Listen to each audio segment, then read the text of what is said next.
Welcome to the Can Innovate podcast, the first ever podcast designed to showcase Canadian thought leadership. These innovators share industry insights, entrepreneurial best practices, lessons learned, and other tips that we can incorporate right into our lives, our careers, and our businesses. So let's get inspired. We are really super lucky. We've got Olivia Simmons in the house today, who is a two-time entrepreneur and holds a Bachelor of Science from the University of Toronto with a specialization in applied mathematics and economics. She also attended University of Waterloo, the math faculty, where she grew the love for computer science before transferring to U of T. She's a self-taught web programmer and has been running her own tech businesses since she was 21 years old. Seriously, Olivia, I don't think anyone has done that much by the time they were 21. I think that's the legal age to start doing most things. That is such an impressive bio. So, yes, that's crazy. Awesome. Thank you so much to have me here, Sepna, on the Can Innovate podcast. I'm truly honored to join you today and share our story here at ConfereneCloud. Honestly, to be completely frank, I come from an entrepreneurial family, so 21 was probably a little late to get in the game, to be quite honest. But yes, thank you so much. Wow, 21 was late to get in the game? Wow, that's amazing. So that means it's totally purely in your DNA and your blood of being an entrepreneur and just always thinking outside the box. Yeah. So tell me, what exactly is ConfereneCloud? And, what exactly, because I started playing around on the website and I'm like, this is so cool. But for our listeners out there, what is it? Tell me.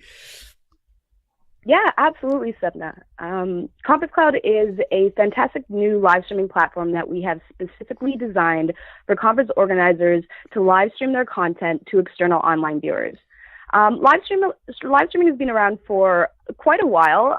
Even video streaming in general has been around for a long time, but in the conference space, mostly is being delivered by AV companies. So it's been quite an expensive endeavor for a lot of organizers that have wanted to do it. So we're actually bringing in a whole new way of live streaming the content, not only video, but presentations as well, making a really, really, really interactive environment for the users. So it's not just video, you're not just sitting there being passive, but you're getting the most out of the content, the most out of the slides, most out of networking with other individuals online. And the best part for the conference organizers is that we come in anywhere from 2/3 to 80% cheaper than your traditional AV webcasting solutions. So not only is this a great platform to find amazing conference content as an end user or as, a conference attendee if you can't fly, or if you may have accessibility issues with getting to the venue, you can get all your content. And for organizers, they get to use the platform, they get to integrate all of their content and actually get true ROI from that content, because they're not spending upwards of $10,000 or $15,000 on these solutions, anywhere from maybe $500 to $1,500 just to get started. So, for them, it's a new revenue channel. It's a new way to engage with attendees. And at the same time, they can actually see a little bit of revenue on top of it, a new cash flow. So that's kind of an overview of what ConfereneCloud is. I love this. So the reason why I thought this was really fascinating is I get invited to conferences all the time. And it's very time consuming, but a lot of conferences I've been to lately, there's only one or two speakers I thought were really, really great. And I'm like, I wish I had saved the time and I was doing other stuff. And I thought was really cool because I could actually be at the conference virtually and still pick and choose which kind of things I wanted to check out and still be a part of it and take on that actual experience. So I thought that was really cool because, I'm going to have a separate podcast about, the do's and the don'ts of best practices to run a conference, for those for face-to-face. But I really love that because there's so many conferences that I would love to go to that are in California or San Diego or in England or, and I just can't get to them. It's, it's not just time, it's the cost of the flights, the hotels, and everything else, along with the ticket. Yeah, absolutely, Sepna. I think you really hit the nail on the nose there. And really, we're bringing a solution that addresses both of those problems. So, as you said, sometimes you see a conference you really want to go. You're not quite sure whether it might be in your vertical. It might be kind of adjacent to your vertical. So you don't know whether maybe it's the breakout sessions that you'd be interested in, or maybe it's just the keynote. So yeah, if you're coming out of town, and on average, most conferences, their overall attendee conversion for people that are coming out of town to those hotels are anywhere from 1% to 5%. So it's not the majority of people that are actually attending the conference. Most of the attendees are going to be local, right? If you've done any kind of conference organizing, you know that conversion for your local market is going to be, you know, where most of your attendees are coming from. So absolutely, if you're far away, you're going to be making a real value decision about whether, you know, you can attend this conference. If it is in your vertical and you know you can get there and get some business deals done, it's obviously worth the value. But, you know, maybe if you're a junior researcher in a university, you don't have the budget, or as you said, you're not interested in 100% of the content, or you just want to check it out for next year, right? Like kind of do a buffer, try and confirm that the content will be good for you. So, you know, not only is this kind of a primer for the conference organizers to increase attendees for next year, it's also a great way to continue expanding for end users the amount of content or conference content over a year that they're able to consume. So that includes research, breakout innovations, product releases, pretty much everything that you would need in your job to kind of like be on top of the know. You know, you can get now from a digital platform that doesn't, you know, really impede your lifestyle, because again, you have to take maybe 3 or 4 days out of your month to go directly to the conference in person. So absolutely, you've really addressed kind of what we're aiming to solve here at ConfereneCloud. So how did you come up with this idea? Yeah, absolutely. A little bit kind of what we just explained. In my first company, which I co-founded with my brother, John Simmons, who has also helped me co-found this company as well. It was just a regular web development company. I was 21. He was 18, 19, just entering university. And we didn't have a ton of cash. You know, we didn't really want to go super into debt with paying for school. So, you know, we put our heads together and we said, you know, what can we do with our skill set? And we came up with just doing a regular web development company, kind of client applications, websites, that kind of stuff. And of course, between that and school, we wanted to get better at our jobs, wanted to become better program managers, better developers. So of course, where do you go? You go to conferences, right? So with our student budget, we did as best we could, attended a lot of free conferences, attended a lot of local conferences, but obviously you're going to get those great emails being like, you know, great tech conferences, as you said, in San Francisco, in New York, and at the time we really just couldn't afford it. And at the same time, we had, you know, Google and AWS starting to come out with their live stream conferences, which were free and were being broadcast around the world. So in our minds, we said, why isn't every conference doing this? Why can't we just like lower the barrier of cost to entry for this type of solution? And why don't we just have all conferences be able to stream their content so we can get universal access to information for attendees across the world? So that's kind of where the vision came from. Definitely our own problem. We experienced it, and we kind of went from there. We kind of slowly shut down our client company and used the funds that we had kind of accrued over 3 or 4 years of doing client work and put it into the new venture. So that's how we kind of got it started. That's amazing. That is amazing. So what is the biggest thing that excites you most about this industry, with conferences, with the whole tech scene, you know, people wanting more information?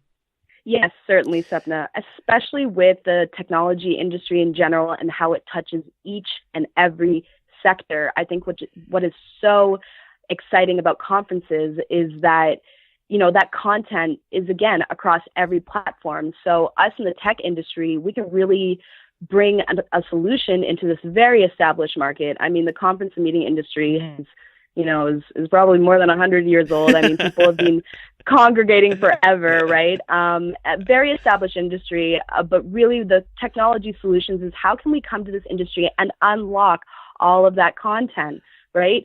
Technology allows us to hit each one of these verticals. How are we getting that information back? How are we getting that research back? How is technology affecting oil and gas, affecting, marketing, affecting social issues, affecting medical, finance? All these industries are changing so quickly, right, that us here at ConfereneCloud, we think it's very full circle, the way you get to bring the technology back to this industry so we can unlock all that content, you know, pretty much for the world.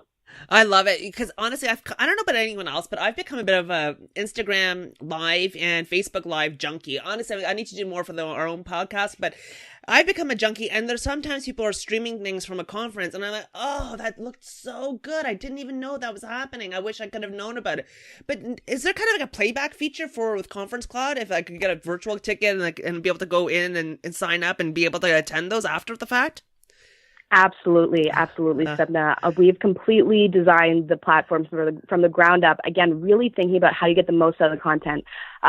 We always hear at conferences, "Can I get the slides later? Can you send me your speaker notes?" All that kind of good stuff. So this really solves a bunch of those different issues. Playback, which is very, very important when you want, even if you attended the conference, it's impossible to actually kind of consume all that content all at once. You go back to your team, you go back to your office, and, what did I hear in that, speech? What did I hear in that keynote, right?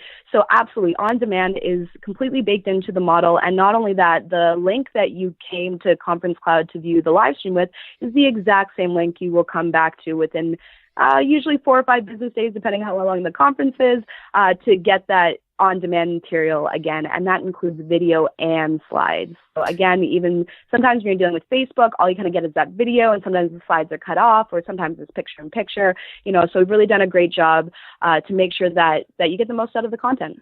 Oh, I love it because, okay, this is great news because honestly, there's been a couple of things on Facebook Live that I've seen. I'm like, oh my God, that was really good. So now I'm going to go and be like, hey, why didn't you use ConferenceCloud? They could have generated more revenue from me, for playback. So what a great idea. Yeah, and not only that, we also have this great feature that essentially gives you session information.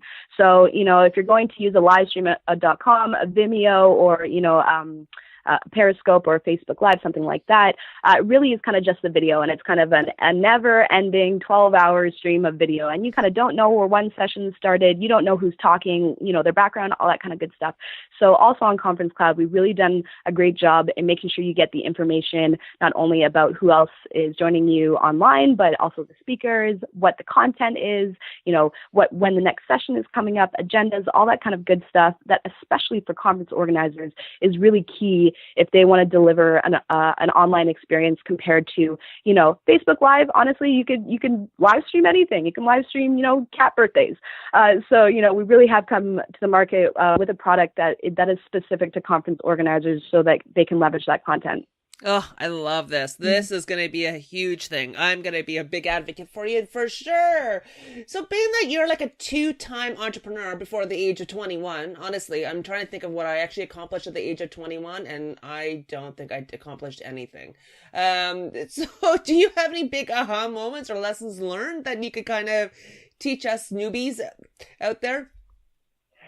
Yeah, absolutely. So I come from kind of more of a technical scientific background. I love patterns, love mathematics. To be honest with you, spent so many years in school that things and problems get very sanitized, very kind of scrubbed down. And, we look at them in these clean little boxes. And that's great. We learn a lot. And we definitely have to do that if we're doing proofs or if we're doing something, hypothetical or theoretical. But then when it comes to startups and tech, it's so interesting because it's complete opposite. It's very hands-on. It's very fast. It's very, you got to lots of trial and error. Not that there's not trial and error in research, but you get those inputs and those results back fast, and you can act on them. So what I've realized for me is that I have all this very formal experience, but the biggest thing in a startup for me that I've learned is sales and marketing. And I think you hear this a lot from entrepreneurs that have been in the business for a while, that, the technology is great and the technology is super important and it needs to work. But if no one knows where to find your technology, then, the whole thing's kind of moot. So for me, I think the biggest lessons and the biggest learning curve that I've had personally, because I come more from the scientific and math side, is that sales and marketing and how insanely important it is to your business. So I would think that's the aha moment for me, which is sales and marketing. No, that's brilliant. It's really brilliant. I mean, do you have a small sales or marketing tip that you thought was really good that you could leverage, that we could share?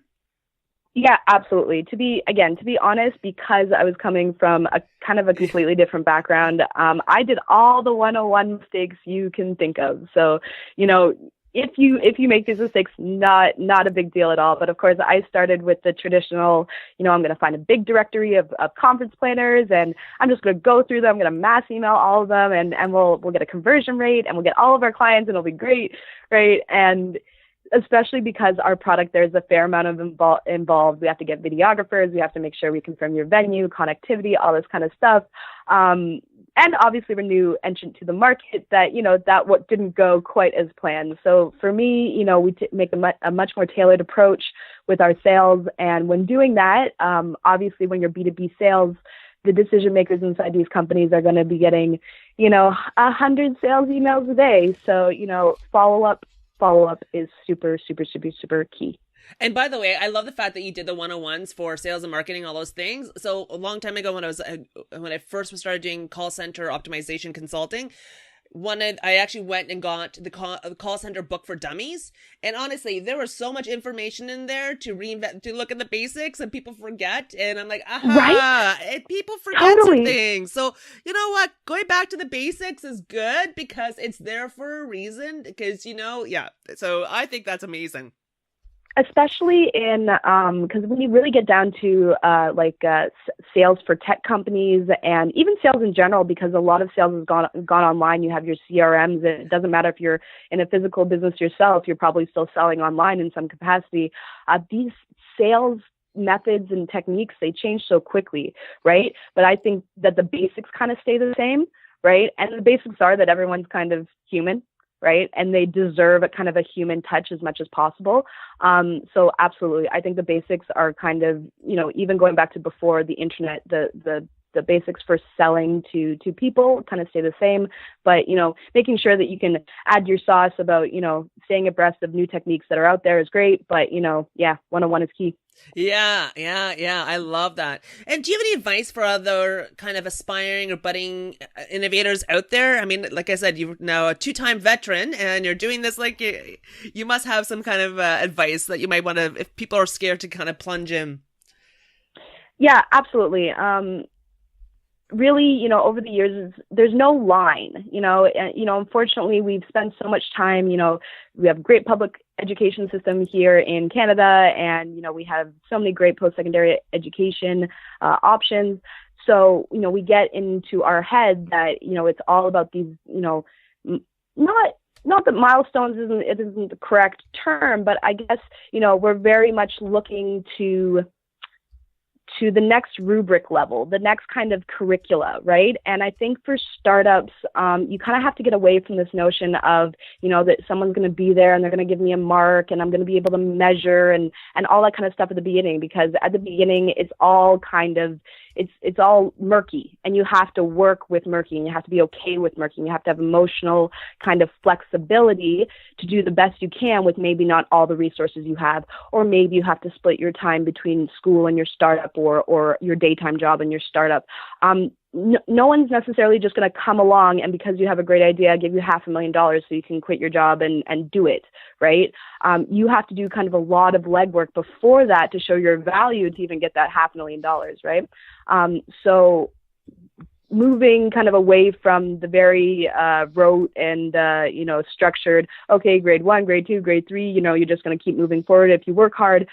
It's got to be a little bit more flexible, a little bit more creative than that. And you really have to believe in yourself that, if no money's coming through the door and you still think your idea is a good idea, you got to keep pushing it, right? To the extent that, maybe it's your MVP, maybe you're trying to find product market fit, whatever it is. But you have to be flexible with it. And yeah, there's no line. You will know when you're in it, but if you think you're on the sidelines, you probably are. So it really just takes jumping in, and not being afraid of it, not being afraid of the failure, not being afraid of the roadblocks, and not being afraid to learn every single day. Oh, I love that. Not being afraid to learn every single day. Because you're right. Because you do get knocked down and you come back up and you try something else new, right? Yeah, Absolutely. there is no perfect like process or science to it all. No. Oh, I love that. So, being that you're like doing all this different stuff, do you have some sort of key business philosophy or favorite quote that it's kind of become your anthem to kind of keep moving and not feel knocked down? Yeah, for me, it's not really. It's really just a mantra of perseverance. And I know this sounds super corny, but self-love. I'm a huge yogi, and really, it's gonna, whether parents talk about this, because being a parent is the hardest job in the world, and I would say that running a startup is probably second.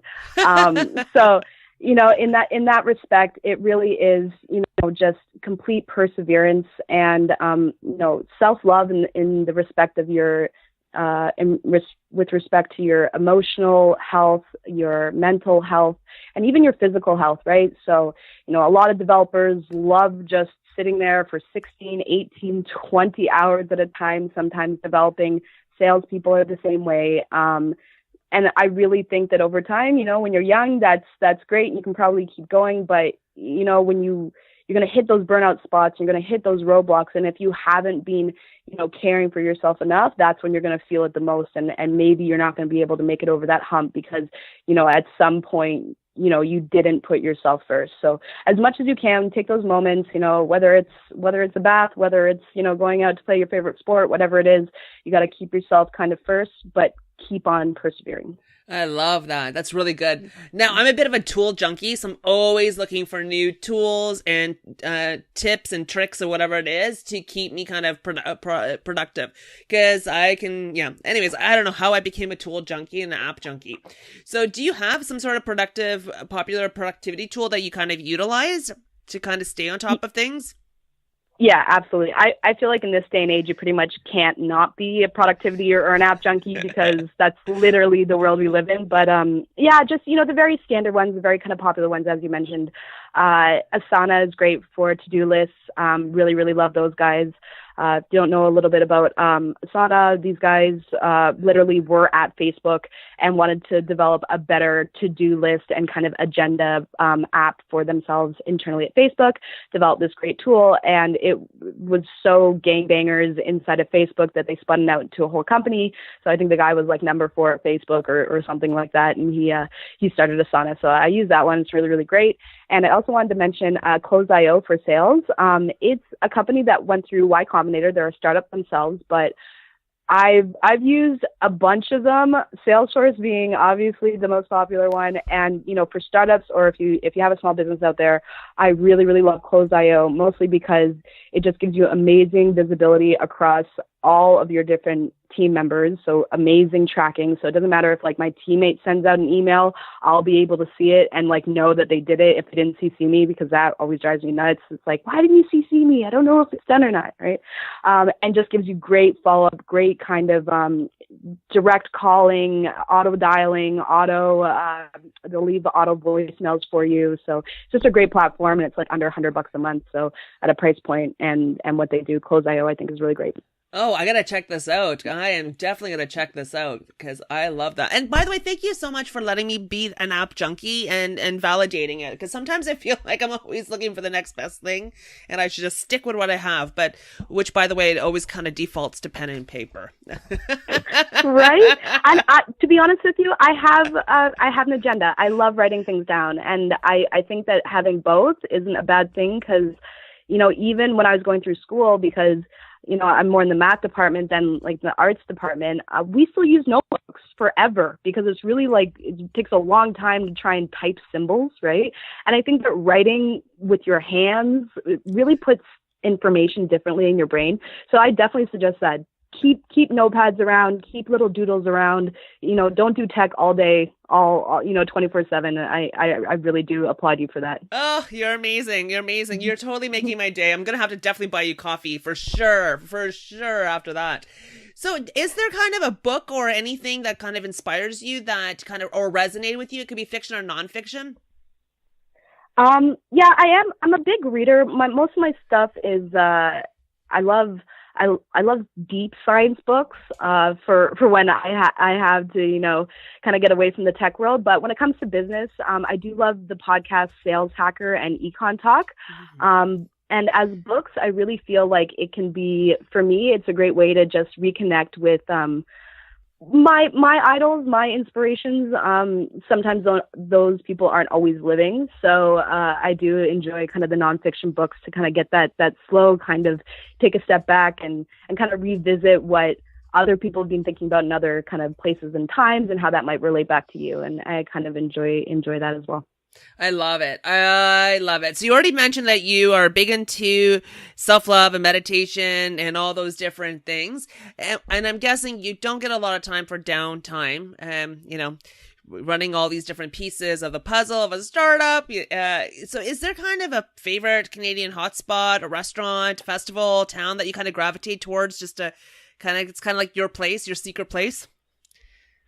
As you mentioned, I do love the yoga, but honestly, here in Toronto, I love the fact that we're all very active here, and at any time of the year that you can kind of check out great running races. It doesn't kind of matter if it's Christmas time or if it's the middle of the summer. I think Toronto has amazing kind of athletic activities, running races, running competitions.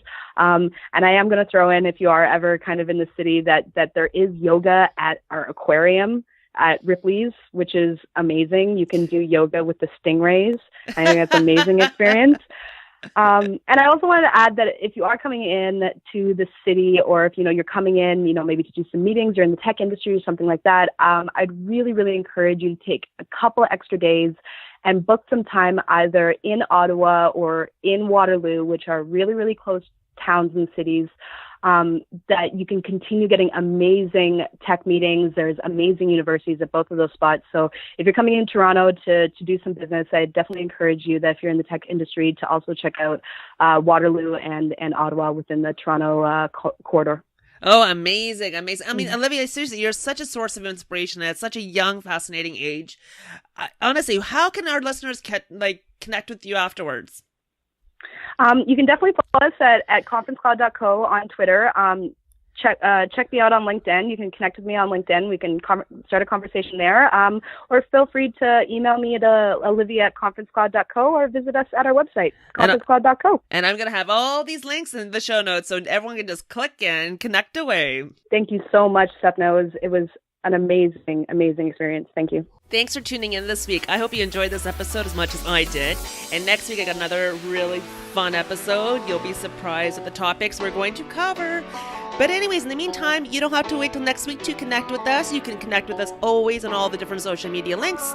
You can even send us a review. That's another great place to give feedback. And of course, our new newsletter that has tons of new golden nuggets and of course, discounts galore. Actually, our tools section of the website also have it.